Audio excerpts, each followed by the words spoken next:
from WCIA3 Plus.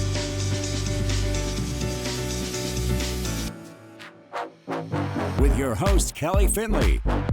This is The New Kid on the Block. I'm already smiling. Oh, my guest is appreciating my slug bug.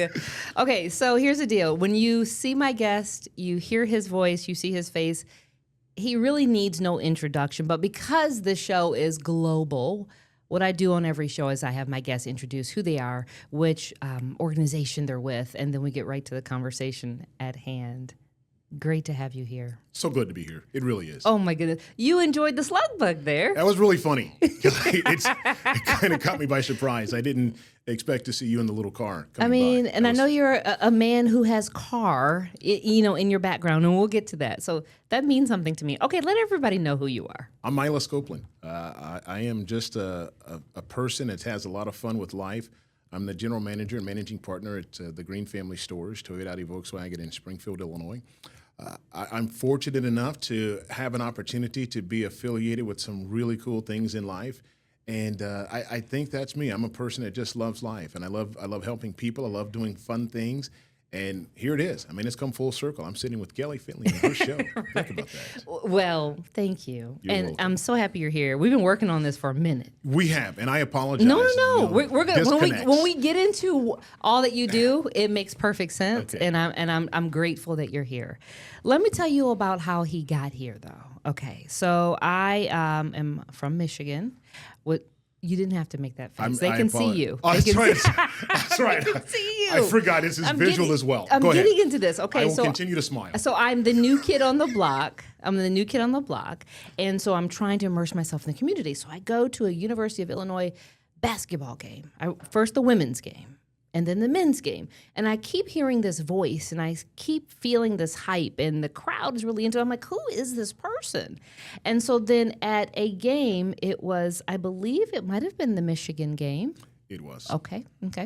And you... It is so ironic that you just dropped that in, but go ahead. I digress. Go ahead. I'm sorry. I'm getting to it.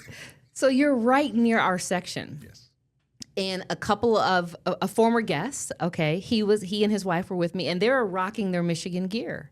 And you really looked at them the same way you sort of kind of just looked at me. But the point was, I said, you're so great at what you do. And I gave you my card, and I said, I would love to have you on the podcast. And here we are. That's how it started. In Absolutely. spite of, right? Well, and I think I may have been caught in the moment. What do you mean? Because if I had realized just how deeply you were connected to Michigan and the entire maize and blue, I would have asked. I would have. No, you would not have. You're right. I would because not you have. know good people doing good things. That's what this is all about. And really I'm so is. excited to have you on because not only are you professionally just jamming, right? As a family man, you really are. And so we're going to delve into that in this conversation because that's what I get to do on this show is I get to learn more about my guests and learn about, the community, and you are the tour guide, okay? I love it. Okay. So first and foremost, where are you originally from? I am originally from Decatur, Illinois. Yes, you are. I was born and reared in what we call the Dirty, right? So it's That's what it's called? Well, that's what I call it. Well, it's all my friends. Okay, They okay. know. They know if I say, "Hey, I'm from the Dirty," everybody goes, "Decatur." Okay, because you know in Alabama, that's Montgomery, they say the gump.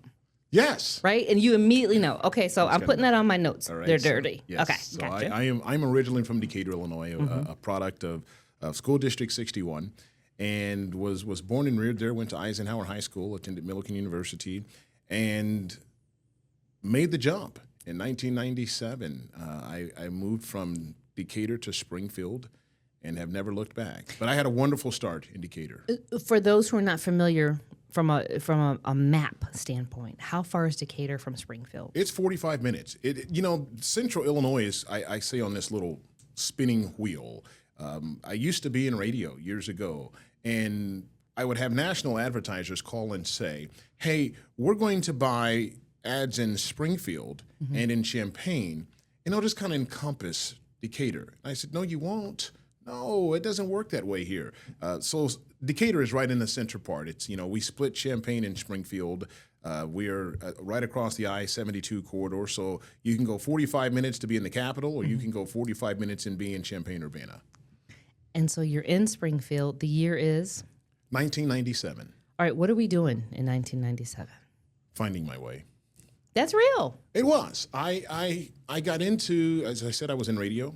I got into the car What business. you don't say. You don't say. By completely. Come on, Miles. Yes, I have that, the radio face and a television voice, right? So That's not the way it goes. I got into, what they tell me.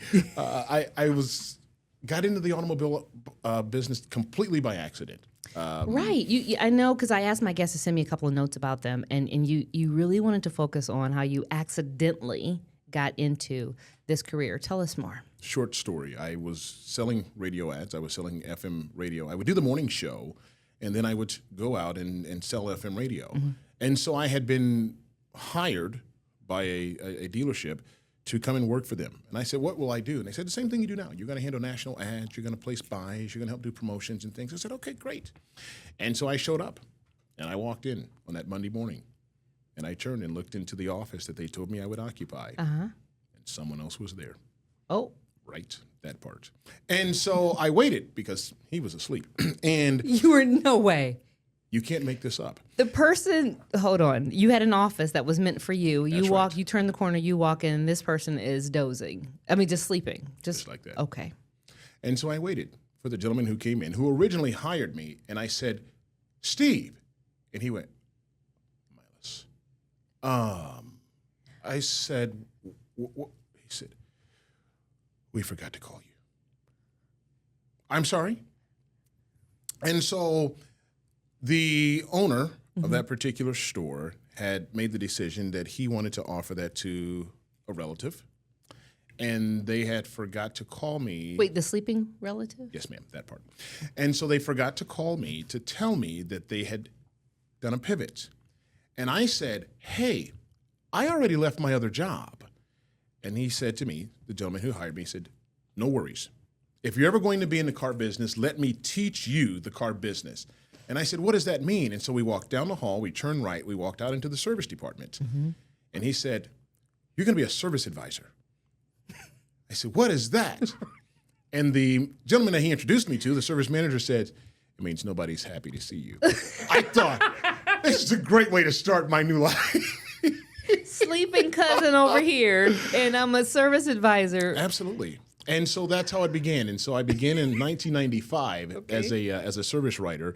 I spent 1 year at that particular dealership. I went across the street, had success at another one as well before I got the call in 1997 to go to Springfield and join the Green Family Stores, and that has been my journey since. When you arrived in 1997 at your now location, what was your title at that point? I was a sales manager. Sales manager. Having never sold cars. Okay, so that kind of concerns me. Well, I mean, Kelly, I'm not a pilot, right? I'm not getting in a plane having never flown one, but I understand the concern. Because people, they save their money, right? Sure. They go over to a dealership and they think they're going to negotiate with someone who has done this before. It's a people business. You're not kidding. And as we have progressed through life, we have learned that even more. Mm-hmm. Consumers typically know what they want. They want to do business with people they are comfortable doing business with, right? And so one of the things that was told to me is, hey, we can teach you the car business. We can't teach smile. We can't teach energy. We can't teach enthusiasm. And we can't teach leadership. I was fortunate enough to, I think, bring some of that to the table. Been a good gamble for the owner. 28 years later, 29 years later, here we go. I want to know where that sleeping relative is, though. I never ask. I never ask. Wow. Especially if he goes to an Illinois game. Right. Oh, would love to see him someday. My goodness. And just say hello. The way the world works, you will. You will. Probably right after this. Okay, so you work your way up, yes. Right? Okay, so give me the steps of professionally what you're able to do in this building. So I went from sales manager to really, we were working absent of GM because at that time the owner, Todd Green, was always in the store. Mm-hmm. Although he had several dealerships, he was typically in the Toyota store. That was his base. So we worked absent of general manager in that store for several years. Mm-hmm. As he began to expand, he hired a GM to come into our store, and I was fortunate enough. I continue to say fortunate. That will be a pattern. I was fortunate enough to be mentored by him and continue to learn and grow under his tutelage. Then had the opportunity to become general manager, And after doing that for some time, had an opportunity to become partner.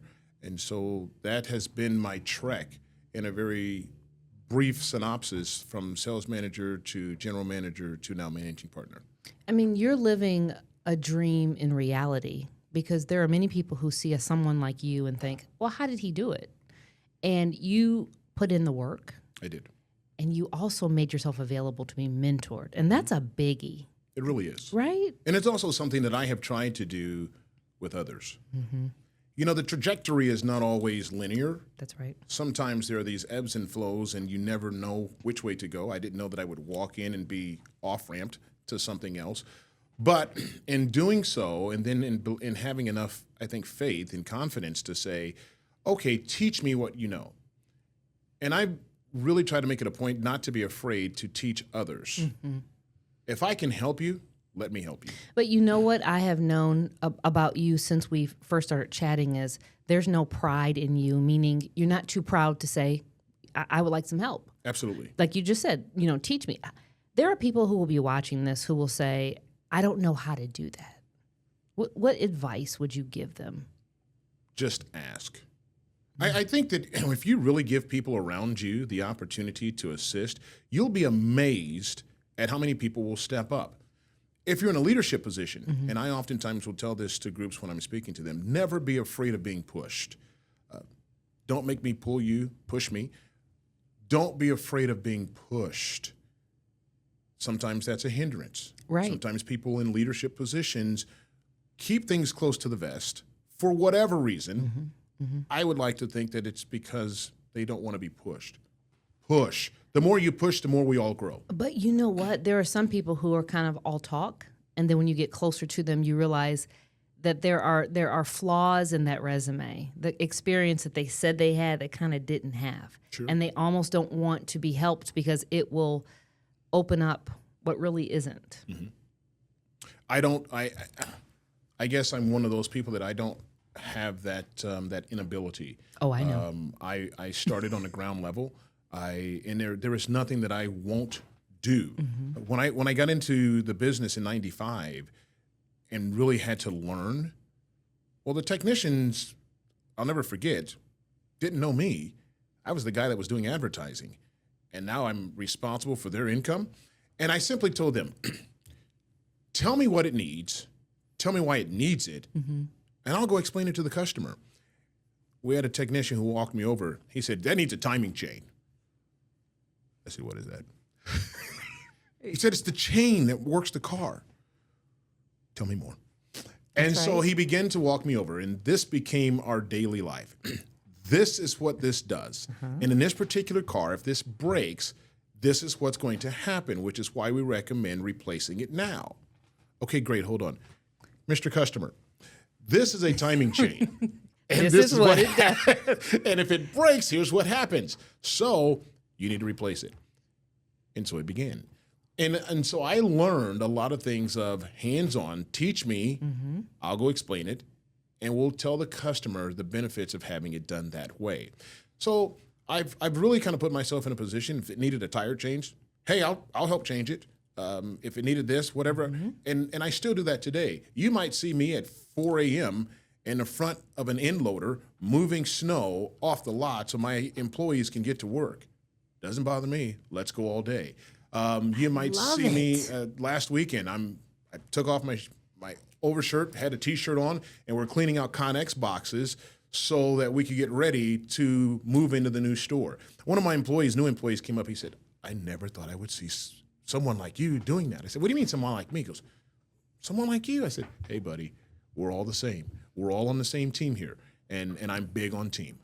You know what? Our GM, who you just met right before we got started, she's the same way. She'll be in high heels carrying boxes, and then the other day having paint because she's about to paint something. And I've had more guests say, who is that? Mm-hmm. Oh, that's our GM. It's amazing. Right, because I think when you learn from the ground up, you're so much better for everyone, and you can't lead a team if you're not part of the team. That's right. All right. We're going to take our first break. When we come back, I want to know who your biggest mentor has been. Oh, boy. I know. Since you were little Miles, and then to the man that we see today. And what does it mean if I say to you, ice cold? We'll get into that after the break. Be right back with more New Kid on the Block right after this.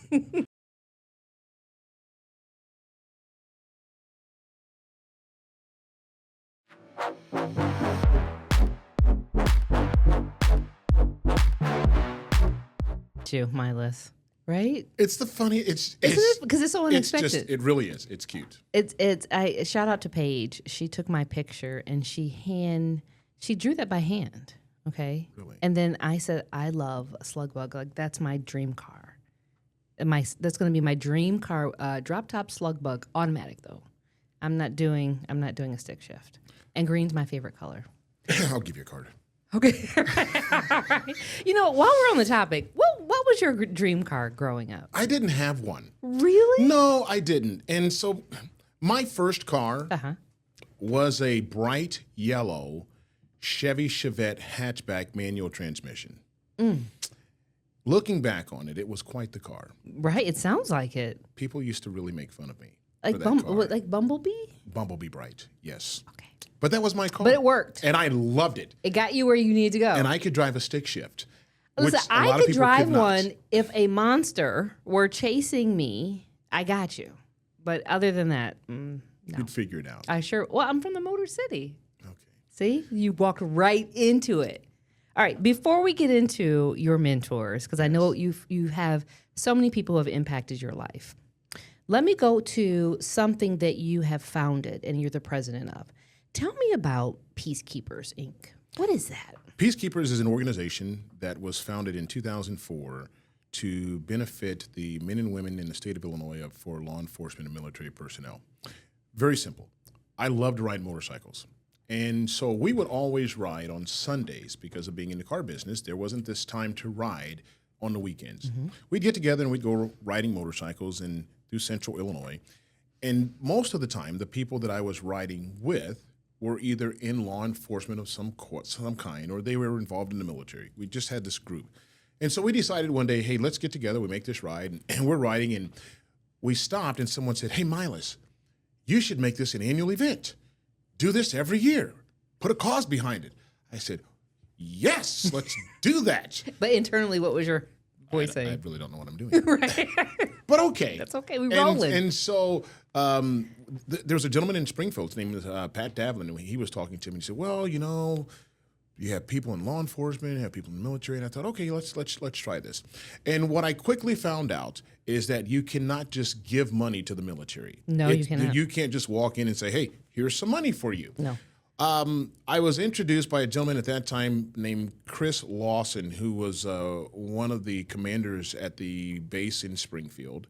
And he introduced me to a gentleman by the name of Butch Pasco. So the short version is Butch was in charge of what's called the IMFRF, that is the Illinois Military Family Relief Fund. Say it again. The IMFRF. FRF, okay. And that is a fund that had been established as a result of the September 11th terrorist attacks. Any Illinois serviceman or woman who is called to active duty could apply for a hardship grant. That became the base for those grants. Everything came from that particular fund. And so Butch said, well, we could use some donations and we could kind of earmark it so that it stays right here. And then when servicemen and women need help, they could do that. Great. We've got the military side taken care of. And then we started initially, it was giving money to law enforcement for continued training, but I really couldn't gauge it. I couldn't have a direct knowledge of where it was going. And so there was a slight adjustment. And the Illinois Sheriff's Association one year voted unanimously to basically partner with the Peacekeepers to help us coordinate a statewide scholarship program. So now, if you are a dependent of someone in law enforcement or the Illinois military, you can apply for one of our scholarships through the Illinois Sheriff's Association. Each year, we're handing out $10,000 to $15,000 in scholarships. We're also putting that same amount back into the Illinois Military Family Relief Fund. That was in 2004, was our first annual ride. I'll never forget. We started out, I think we had 13 bikes and thought, woo, we have arrived. Right. We've got 13 people on this ride. For our 20th anniversary, we had over 200, at some point in time, someone said to me, hey, Milas, you should open this up to Jeeps. And I said, Oh, the Jeep community. I said, no, this isn't for Jeeps. It's for motorcycles.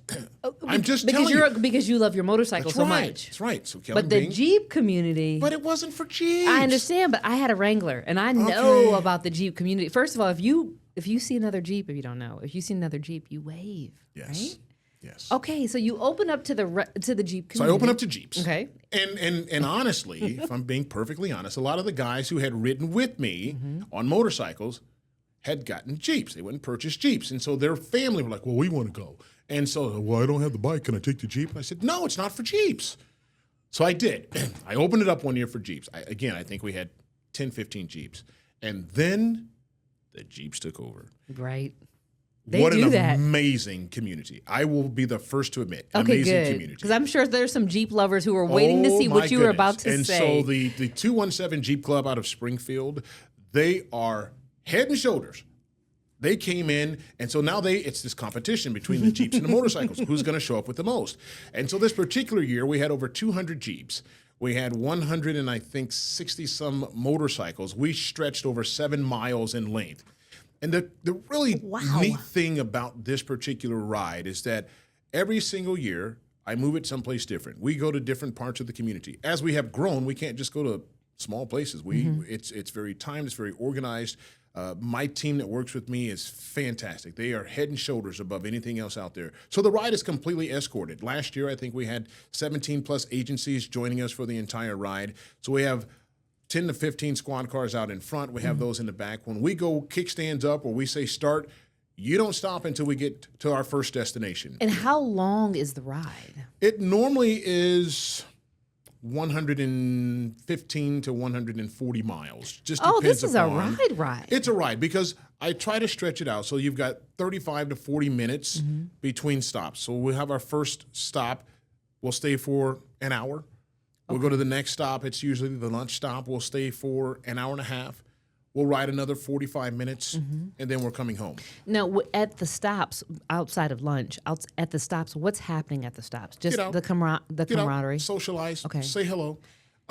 We are very, very coordinated. When we tell you we're going to hit a stop at 117 and 30 seconds, it's 117 and maybe between 26 and 35.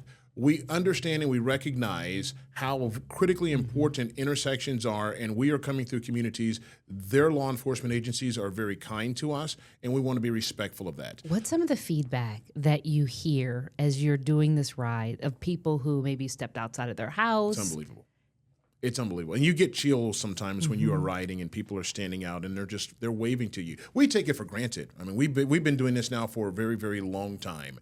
But it is still such an amazing experience when we are driving or riding through a community and they've got their volunteer fire department out, or people have lined the streets as we are coming through because they know what we're doing. And about 10 years ago plus, I wanted to even do more, and so we decided to pick something or someone local to try to have more of an impact. So we'll pick out someone that has had a hardship locally, and we will try to take the ride into their backyard, into their community. And on that particular stop, we will acknowledge them. And so, again, we have just had a lot of success. It is very emotional on that day. It is very impactful on that day. And this year's ride, what we have in store for people is really, I think, going to be moving. What are the dates of your rides? July 19th. Okay. It is always the third Sunday in July. Okay. And so we will hit the blacktop on July 19th. We used to start out at Camp Lincoln in Springfield. We outgrew it. And so now we start on the grounds of the 183rd Wing at Capitol Airport. General Straley is very, very gracious to us. And so we go out there, and they are outstanding. They roll out the red carpet at the 183rd Wing. And we will go out there, we'll line up all the Jeeps. They'll take up one side. We hope to have enough motorcycles to compete and line up on the other side, and we'll take off. We're heading to Palmyra this year. We'll leave Palmyra. We're going south, for the farthest that we've been in a very long time. We're going down to the river to Grafton at the loading dock where they're going to prepare lunch for us. We'll come back up to the city of Carlinville, the square. Can't wait to do that, and then we'll come back to Springfield. If people want more information, what's a good website that they can get on so they can be part of the ride or even, donate to the ride? Absolutely. A lot of the information is on Facebook. It's under Peacekeepers, Inc. That's how you'll find us on Facebook. Mm-hmm. My daughter said that our website was not good, and so she emphatically took that over and said, "This is horrible, Dad." And so she direct quote. Right. And she did. And she has said it more than once. And so she has taken over our website, but we're uploading more things on our website, which again is Peacekeepers Inc. But I think most of the information we try to make available through our Facebook page. For someone who didn't seem to have a game plan in place, I tell you what, it's working. It is working. It is working. And it is working because I have the support of so many people in that community who come out and believe in what we do, support us for what we're doing, and can't wait to get on the blacktop. Love that. All right, we're going to take our next break. When we come back, I want to know the message and the mission behind how you came up with the name Peacekeepers, sure, as well as talk more about how you pour into the community and the importance of your family. Okay. All righty. Quick break. Back with more on the New Kid on the Block right after this.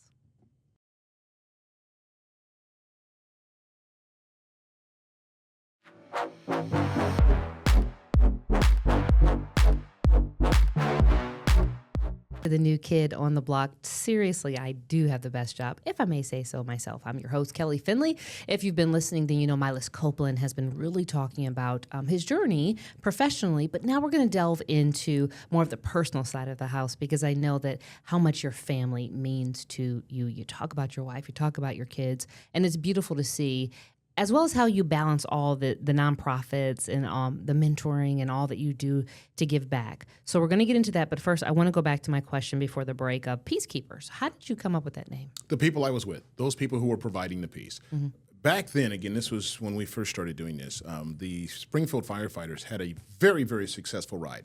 And I've always said, this was done not to exclude, but rather not to infringe upon the success they had on an annual motorcycle ride that they were doing. Mm-hmm. And so the people providing the peace, both at home and abroad, those people who were in the military, those people who were in law enforcement, keeping the peace, thus Peacekeepers. And that's how the name was developed for the Peacekeepers ride. Makes sense.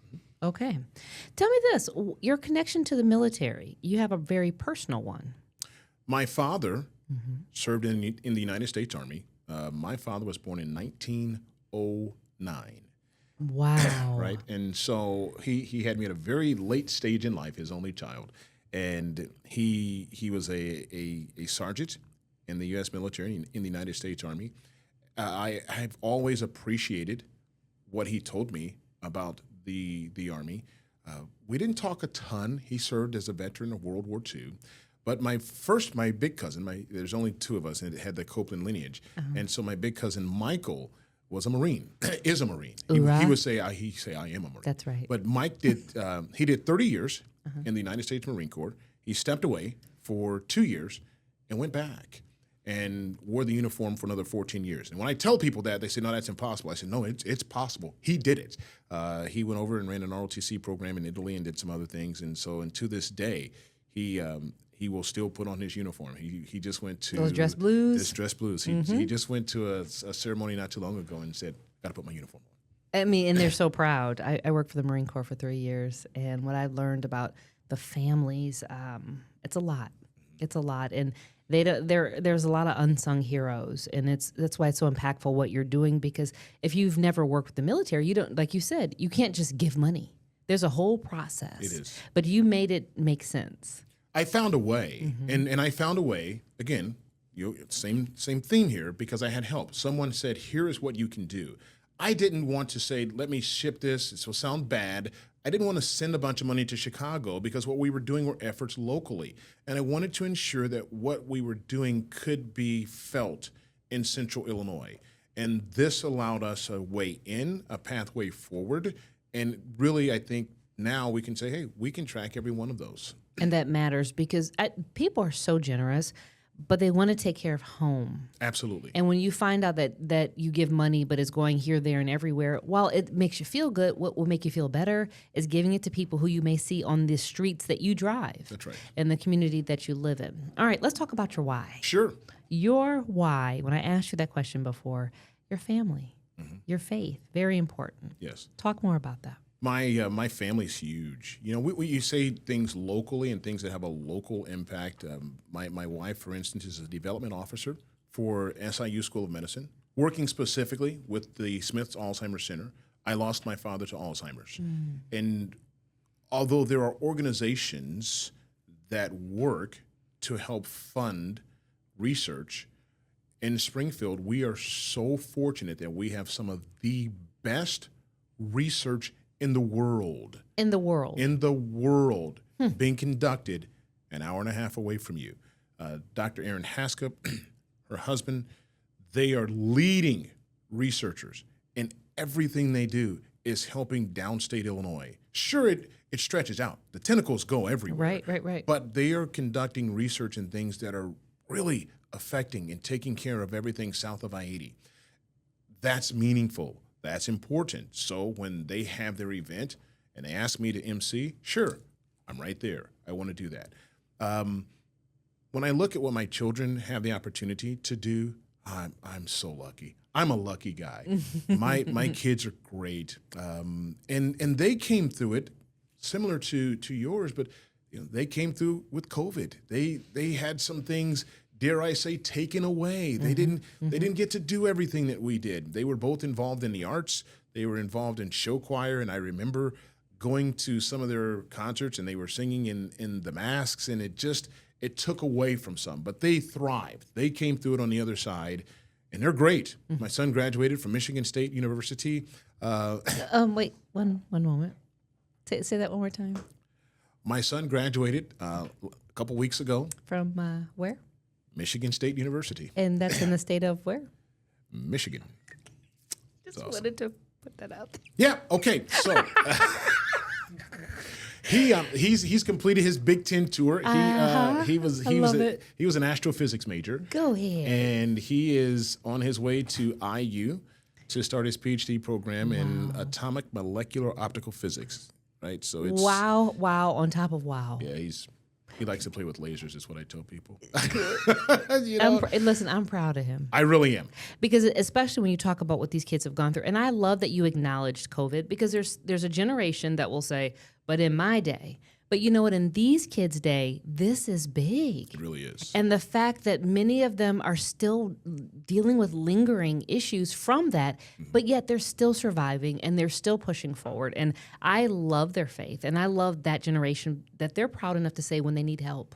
They do. Right? They really do. And you know, we have found in terms of both hiring and talking and speaking with younger generations, they are not afraid to say, I need a day. I need a moment. You're right. And I think when we were growing up, maybe we didn't always say that. Well, you were told to get over it, or you were told it'll get better, get some rest, or, even if you get injured in a sport, just put some dirt on it, right? And you'll be fine. But that's not healthy internally. Emotionally, that's not healthy, and emotions matter just as much as your physical health. That's right. It sure does. It really does. I've got a daughter. She's going into her senior year at the University of Louisville. She's a sports administration, communications double major. She wants to go to law school. She has found her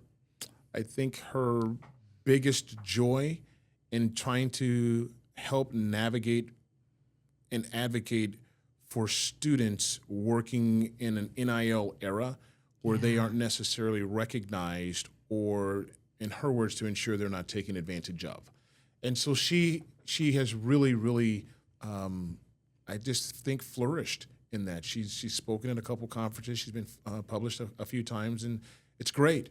It's great. So again, I'm extremely, extremely blessed with what my children are doing, with what my wife does, and that all just, I think, kind of expands into what I love doing for our community.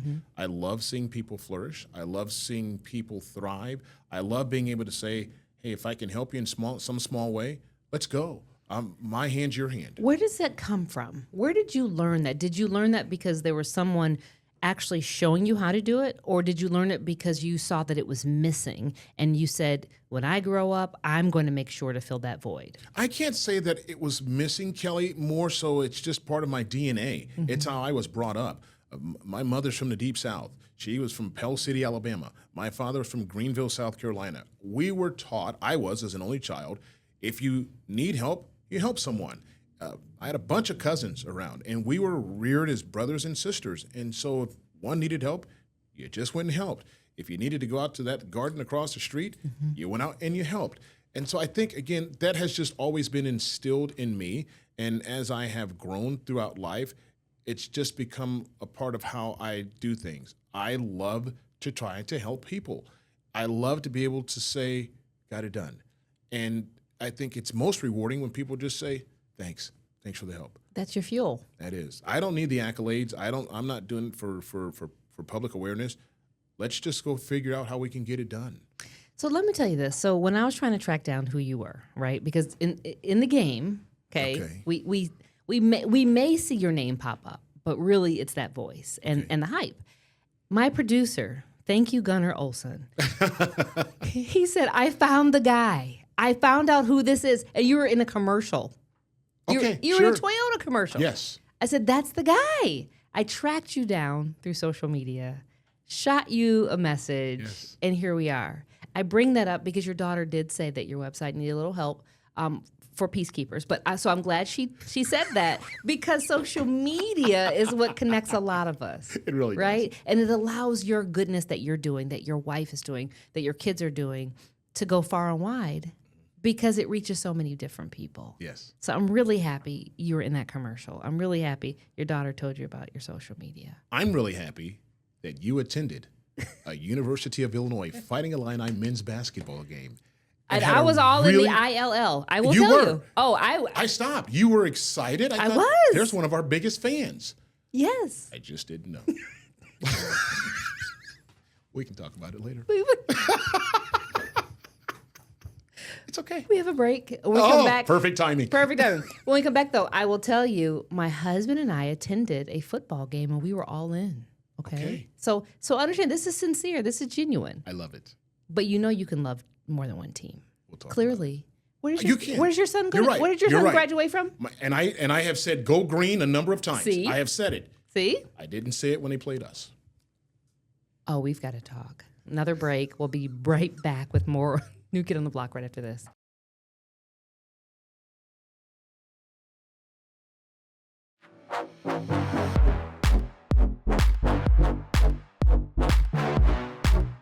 Back to the show. I really wish we rolled on the commercial breaks because we have a lot of fun, don't we, Miles?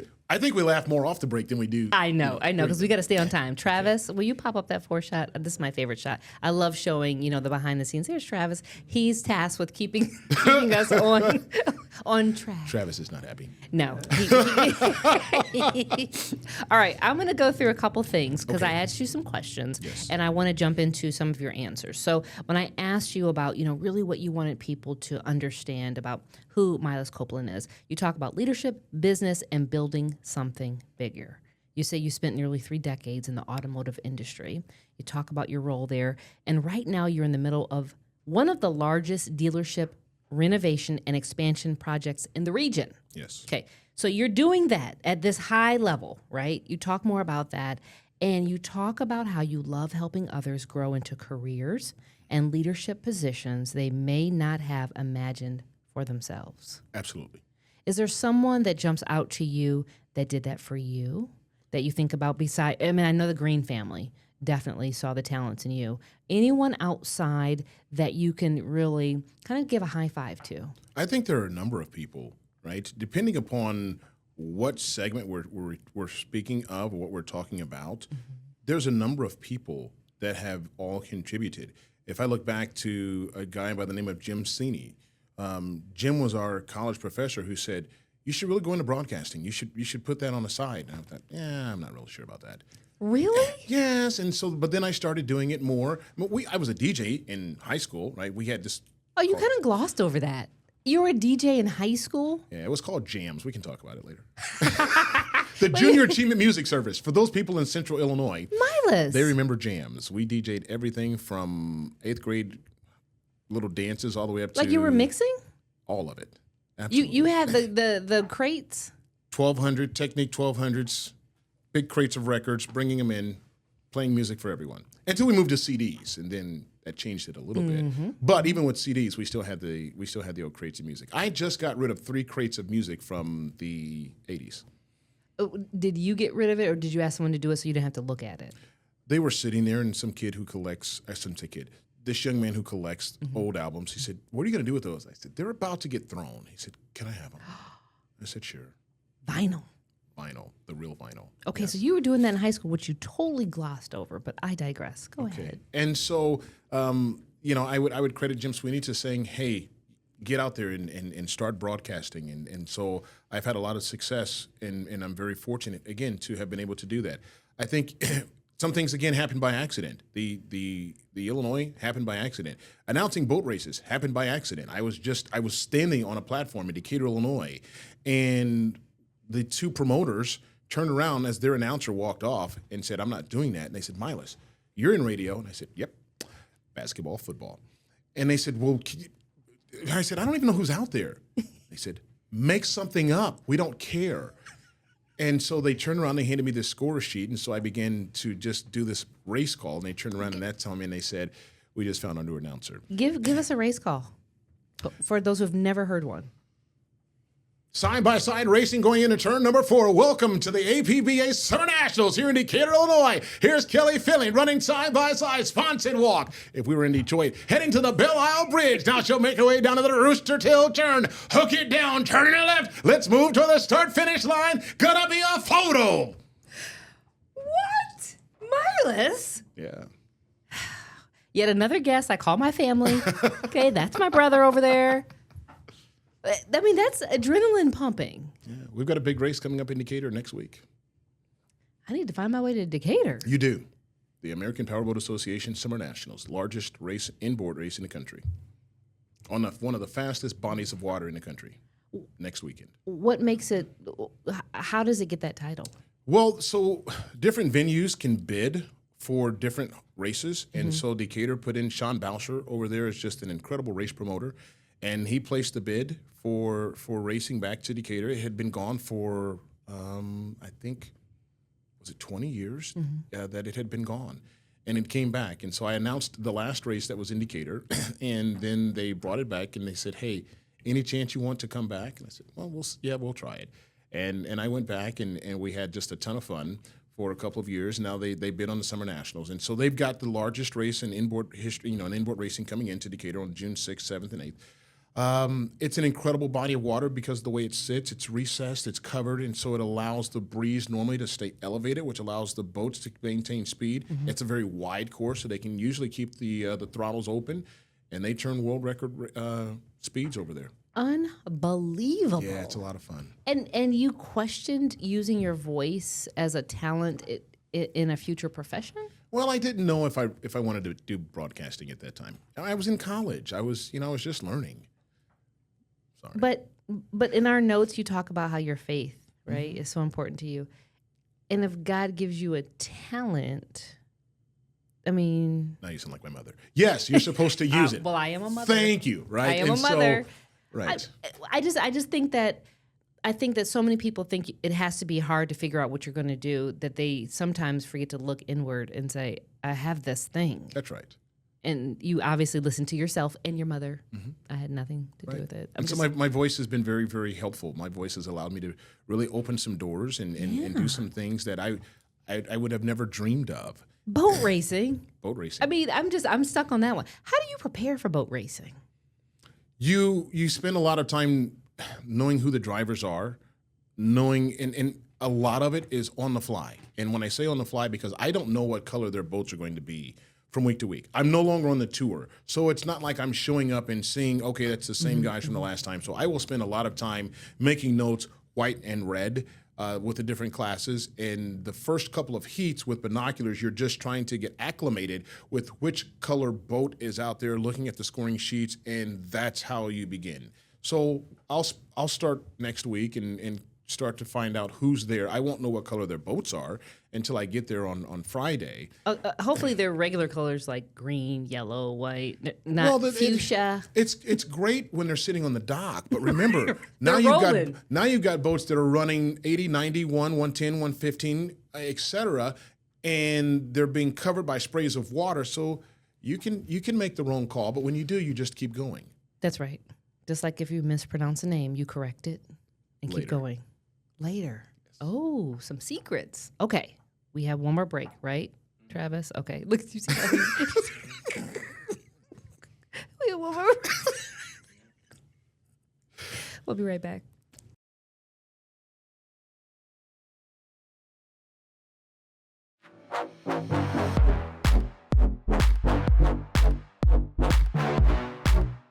The new kid on the block. This is our last segment, so we've got a lot to cover, and we're going to hit our time. All right, M-Y-L-E-S Copeland. The voice of U of I, when you go to a basketball game specifically, you also have football in your backpack. You also, of course, talk about boat races. How did you get to be the hype man? Because what a cool job. We talk about accidental, and it was. I was sitting in Louisville with our daughter. We were at a game, and I got a text message from our neighbor, our good friend across the street. Fighting Illini men's basketball had made a post, and it said, "Do you have what it takes? We are looking for an in-venue host, a.k.a. hype man." And it goes through all these things. What year is this? This year, last year. Really? Last year was the inaugural year for us for this Wow. season. Yes. Okay. And so it said, fill this out. And I thought, oh, that's really cool. I'll take a look at it when I get home. We got home on Sunday, and I had to leave Monday for a business meeting in Chicago. And I thought, if I don't do this, it will never get done. The deadline was Thursday. So I thought, okay. I opened it up, and Kelly, it was in depth. They wanted a lot of information. It's been a long time since I was in broadcasting, so I didn't have tape. I didn't have film. I guess you can YouTube some of the things we've done. That's right. But That's right. Anyway, I fill out what I can. I get it to them, and away we go. And do you in this application, do you have to send in a video of yourself? No. Not at that time. Okay. So they have the selection process. Okay. They called me on that following week and said, hey, we're doing auditions on Wednesday. Can you come over? I said, this Wednesday? I said, yes, this Wednesday. Now, this is the Monday after the USC game. If you remember, that was a long game. And I was pretty hoarse because Were you screaming? a lot. Okay. And a few beverages, and so I really strained my voice. You're of age. It's okay. Thank you. And so now I've got to figure out how to get through this. And so they send me some stuff, and they say, we'd like for you to kind of prepare these things, most of which I've seen because we've gone to games for so many years. But they wanted to see how you react in front of the camera, what you do in front of fans, and what your thoughts are. And so I drive over, and it is inside the State Farm Center. Everyone is there. They've got a pretty good crowd of people. They've got the cameras. They've got the sound. And I thought, okay, here we go. And we just started talking about what the vision could be for Illinois basketball. I said I would do A, B, C, and D. We would do this. The goal is simple. The goal is to raise the energy in the SFC. We want it to be one of the toughest places in the country to play. I think people don't really understand that when Illinois goes on the road, people bring their A game. They do. It is loud from start to finish. You know, you're from UM, right? You've seen that. My son went to State. Right. It is a tough place to play. Yeah. Okay, we want to not replicate that. We want to exceed that in the State Farm Center. And so that was the goal. The goal was to go in, raise the energy, get people energized, get them excited, and let us know. We've got a job to do too. They're doing it on the court, but some of this is on our back. Okay, so you do what you need to do. Then they call me. They called me the Friday before. This is the same week or the next week? Okay, it's actually 2 weeks. Okay, it's 2 weeks after. It was the Friday before Ohio State, and said, "We'd like for you to do it." Might have been Friday before Michigan. I think we had Michigan. No, I'm sure it was Ohio State. I'm sure it was.